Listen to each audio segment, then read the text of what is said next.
Imagine being in a foreign country with just your card, having to pay no currency exchange or confusing forex fees. That's the dream stablecoins are trying to accomplish and bring to the internet economy. In this episode, we will dive into a very nerdy but potentially powerful tool called Orbital, the automated moneymaker or AMM, that could help stablecoins scale in ways current systems simply cannot. But before we get into Orbital and all the math behind it, we need to answer a very simple question. What are stablecoins?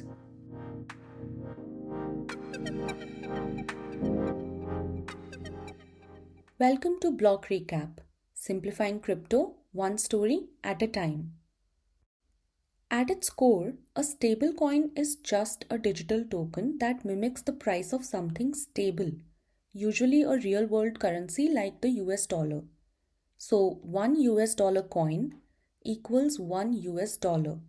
That is the promise. There are stablecoins backed by actual dollars in a bank, like USDT or USDC. Others backed by crypto, like DAI, and some that use algorithms to balance supply and demand, like Frax, which used to do it until it didn't. The idea is to give users the stability of fiat money with the speed and programmability of crypto. And this brings us to the problem, the stablecoin scalability problem. Right now, stablecoins are booming, but the infrastructure for swapping between them, not so much. Let's say you have 5 different stablecoins, some on Ethereum, some on Solana, maybe one from a neobank. You want to swap between them instantly but cheap. Does it sound easy?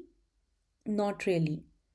Today's most popular platforms like Uniswap v3 only handle 2 token pools, which is great for Ethereum to USDC swap or USDT to DAI swap, but not ideal if you want a pool of say 50 different stablecoins. Curve does it better. It allows multi stablecoins pools, but it applies a one size fits all strategy. Every liquidity provider is exposed the same way, and that limits efficiency. This is where Orbital comes in. Orbital is a new design for what is called an automated market maker.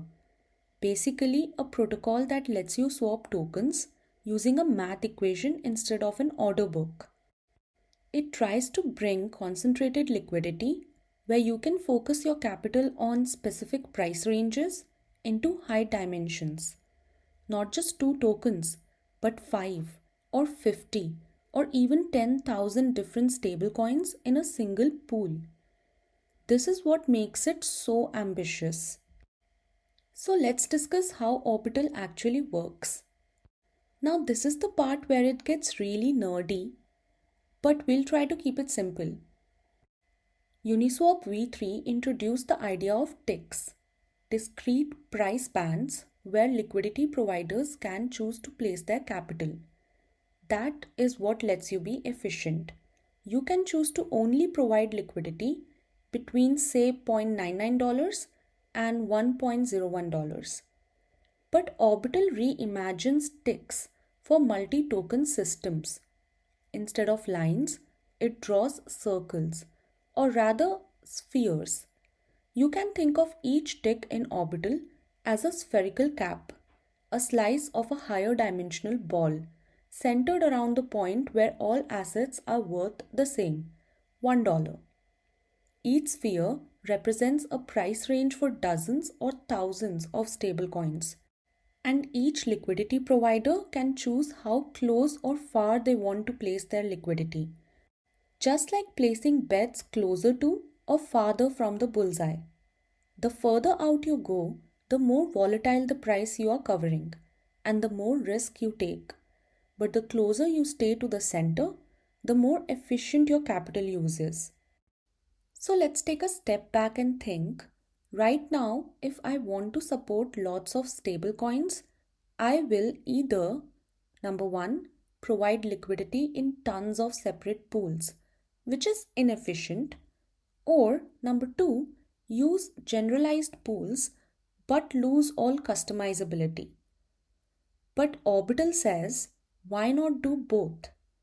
It lets liquidity providers customize their strategy, like how much risk they are willing to take, while also pooling liquidity more efficiently. While all the torturing math behind it using spheres, planes, and invariants might sound complex, but its goal is quite simple: make stablecoin swapping fast, cheap, and scalable across thousands of tokens. Now, what happens when prices move?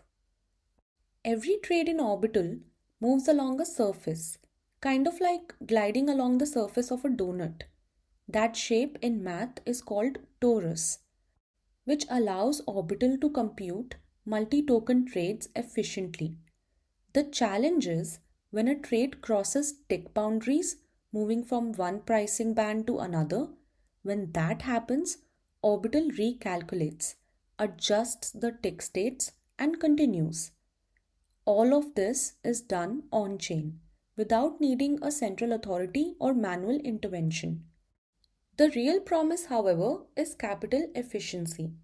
Let us say you want to provide liquidity for 5 stablecoins and you are willing to risk only if one of them depegs to $0.99.